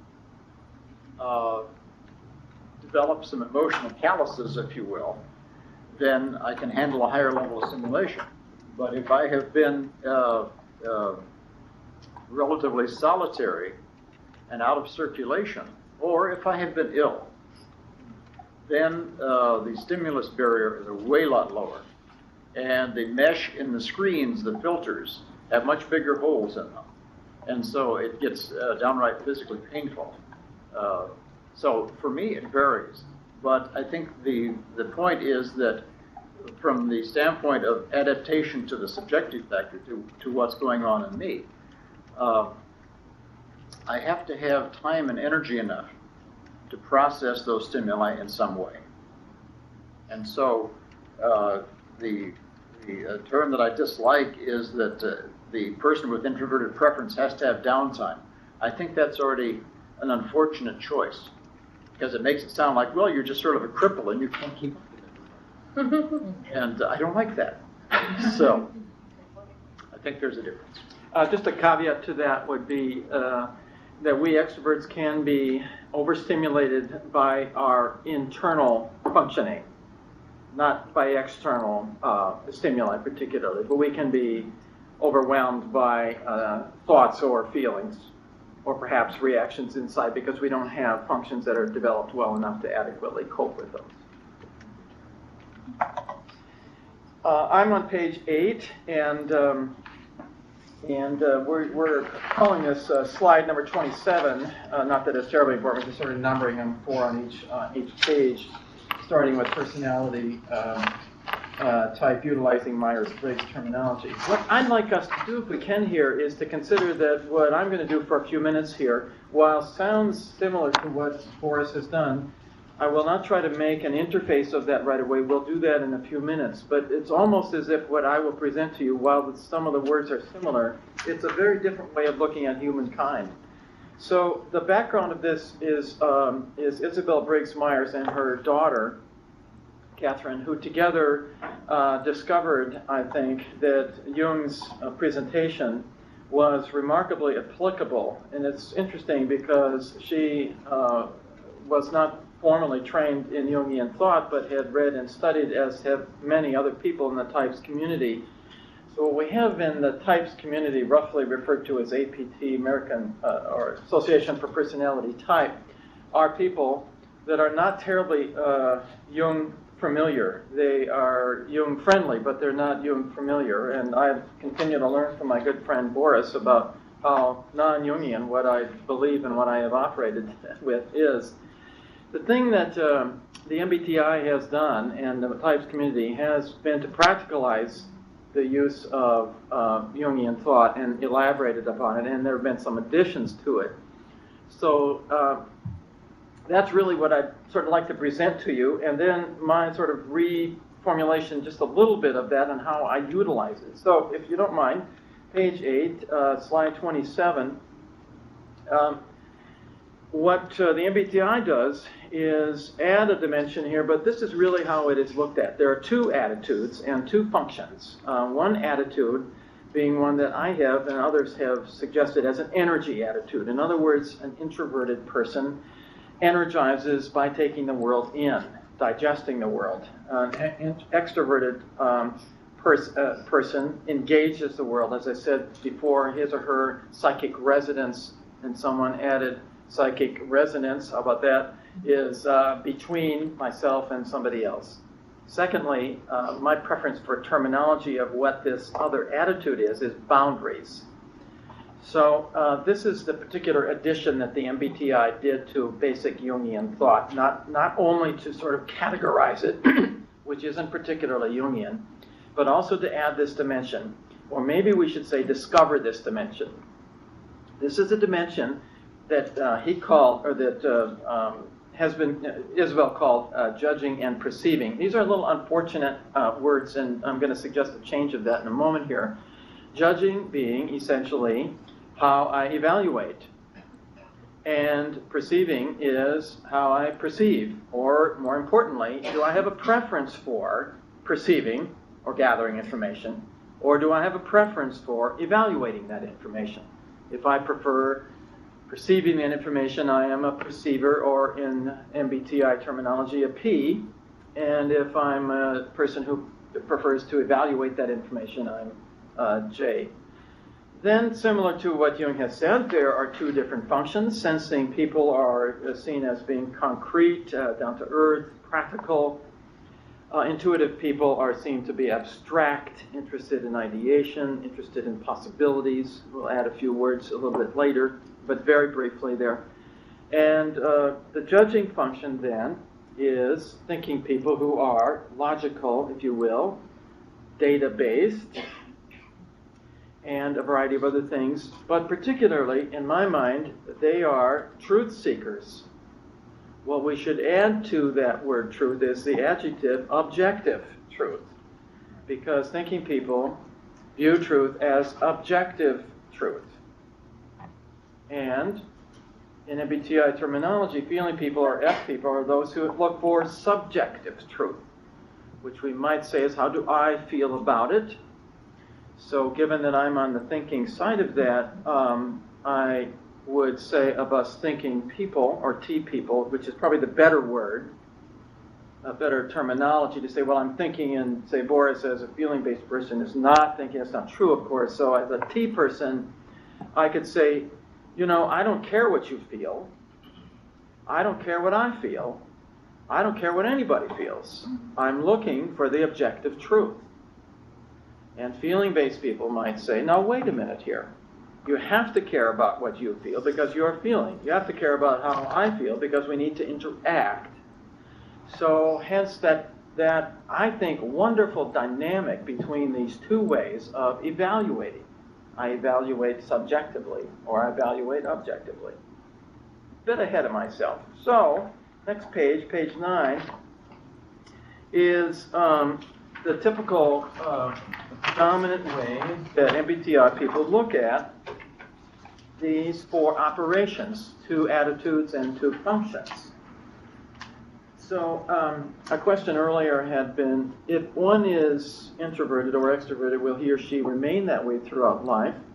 The APT or the MBTI way of looking at this is almost certainly yes, one will, and one will be on one side or the other of this spectrum. What you have here on slide 29 at the top of page 9 is a spectrum. Are you very introverted, or are you very introverted, or somewhere in between? Then, of course, you can look at that spectrum, as I do with patients, and say, well, you are an introvert by nature, but you operate on the extroverted side.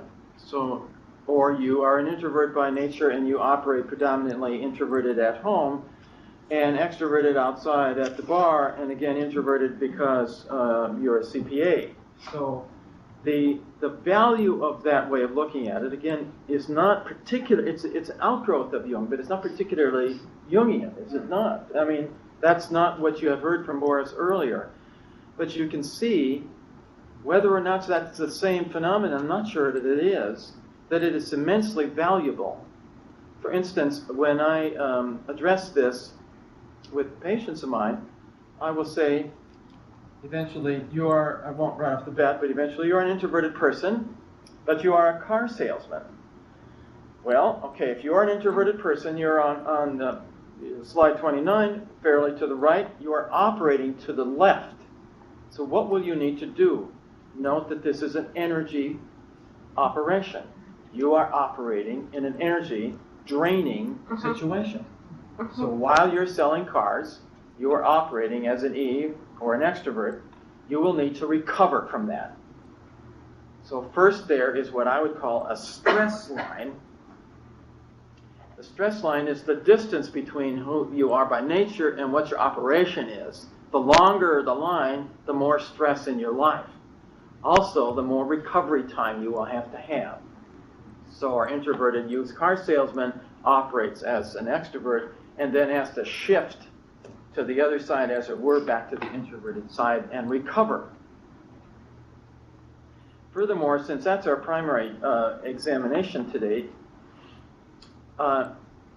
what we have here with this attitude is just of profound significance, because it says there's nothing wrong with you, there's nothing wrong with the world, there's something potentially wrong with the interface between you and the world. It's the interface that is the problem. That what people do is go through, this is your problem or this is my problem, instead of you don't have a problem, I don't have a problem, we have a problem together here. And I got to tell you, in my practice, I give 20 different tests, the MMPI, which we'll see a little bit later, the MBTI, number of the Milan does one, there are a couple of others, saying the Loomis, that you can look at these functions. But as you might imagine, I'm a clinical psychologist, so people come in these days saying, well, like I saw a mother the other day, well, I'm not sure what's wrong with my son. He's either bipolar, or he's Asperger's, or he is ADHD. Now, it is possible that he could be any or all of those things. More importantly, this young man is clearly introverted. So, to help him, I have to help him restore the value of his introversion first.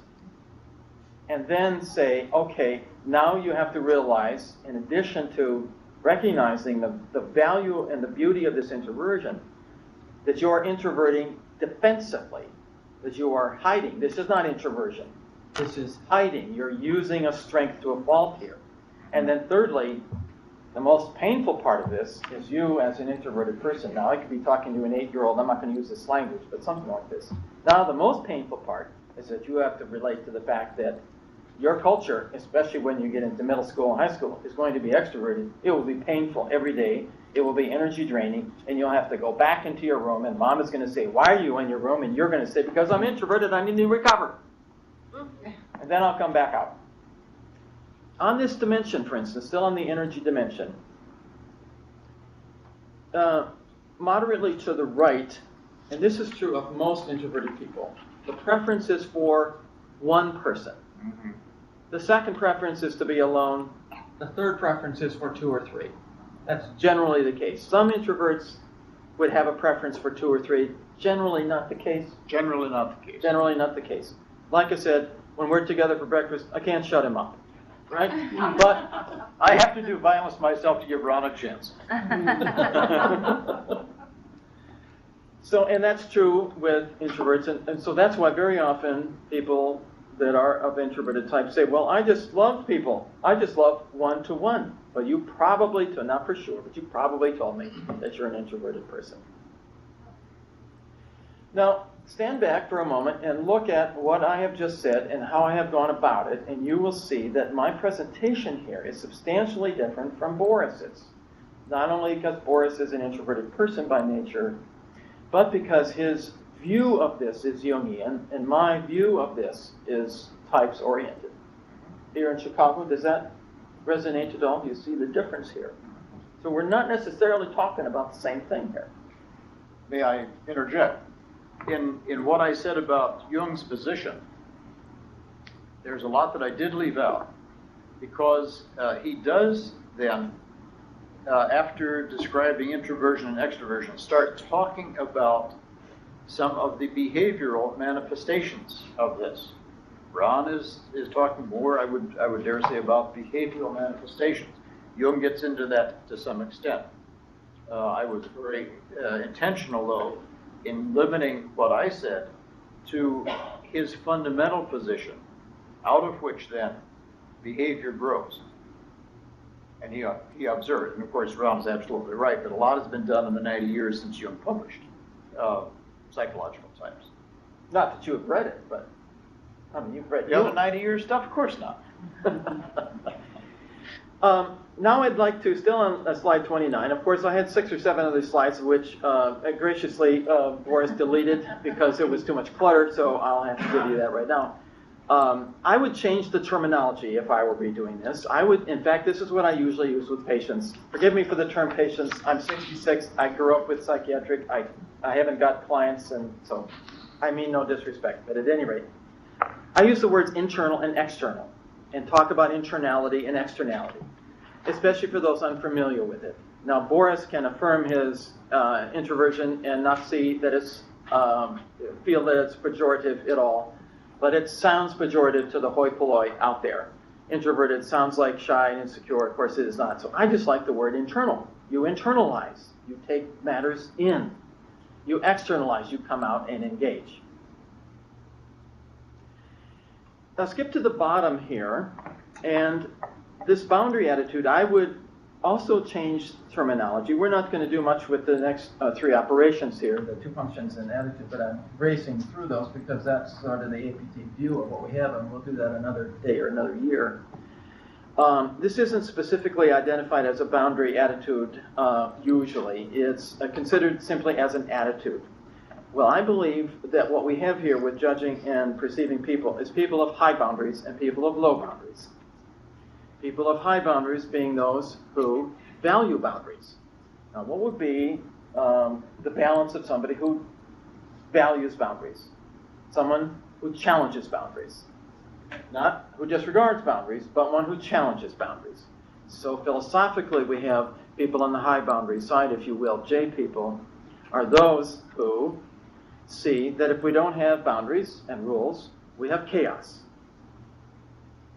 People on the low boundary side saying, if we have too many boundaries and rules, we have rigidity.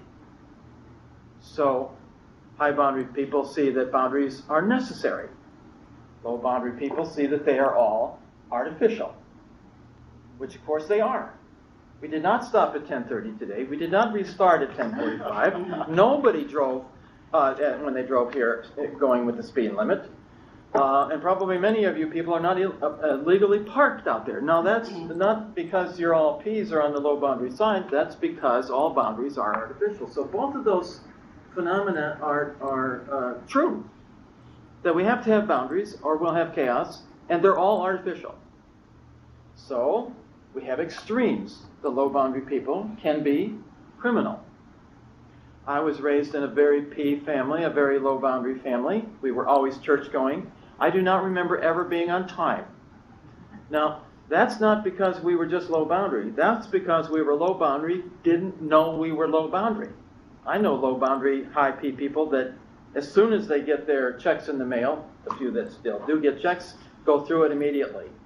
But there are dangers with this, and criminality is distinctly on that side, except perhaps for the CEOs who work for Goldman, who are probably on the left side here, right? So there are different kinds of problems on either side. And this is the addition that Isabel discovered. She said, you know what? We have a perceptive function and a judging function. But we have a preference for either judging or perceiving. So that was, I think, a brilliant addition that she has brought to us.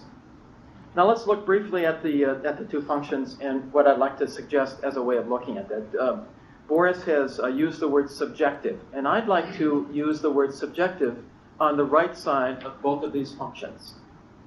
I think, for instance, that the intuitive function is a subjective way of gathering information. And the feeling function is a subjective way of processing information. In other words, using the subject, using me inside. I, subjectively, examine information. How do I resonate with it? I, subjectively, evaluate it. In trying to help what I call feeling-based people, or the MBTI people call F people, I will say this. You know, you are a person who just knows. You just feel.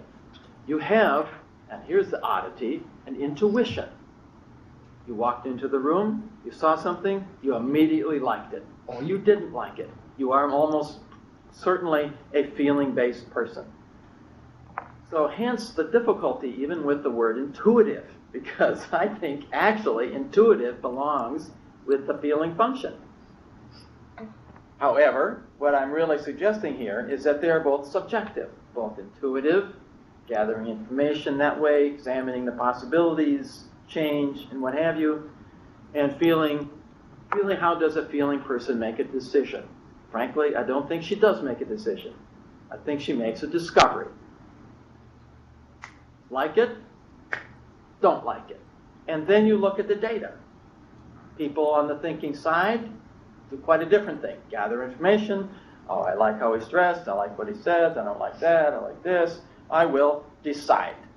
So in my mind, the judging function is how do I make a judgment? How do I make an evaluation? Do I make one subjectively, internally, or do I make one objectively? So please understand, what I've done here is given you a graduate level course in about 15 minutes that deserves much more than what I've done.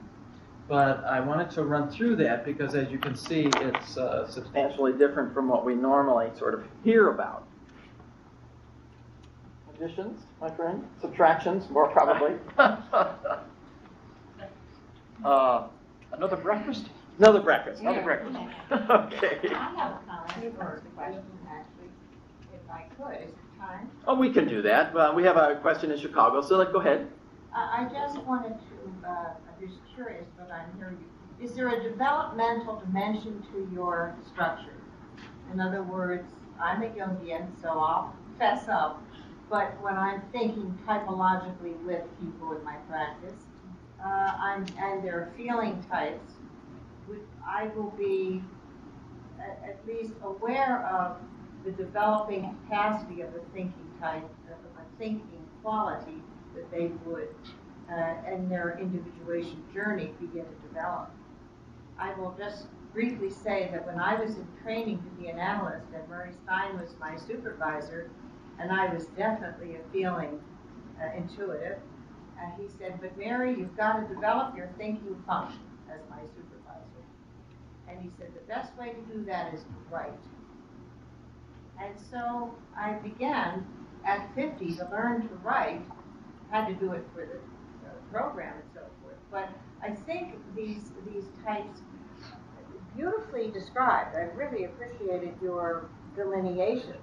But do you have a developmental fantasy along with these things so that we're not stuck in a kind of category our entire lives? That I think is something that I would want to just suggest. In a moment, we'll get to that. Boris and I will dialogue here and Right. battle. He'll lose, but we'll battle on Okay. the on that matter. But you really bring a very important grasp here. The MBTI people, God love them, APT folks, are so practical at this, but they do tend to categorize it. And there is not much of there's lip service to the development. And so when I do it, for instance, my inferior function is feeling function. And I absolutely know that's my feeling function. And I just stay the hell away from it as long as I can. And it's screaming at me. So I have to attend to it, okay? The difficulty I think that Jungians do, God love you all, is that that development comes too soon. So my preference is that you grasp, appreciate, and value your basic functions.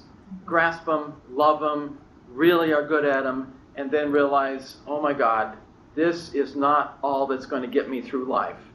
I have to develop my inferior function, or secondary function at least.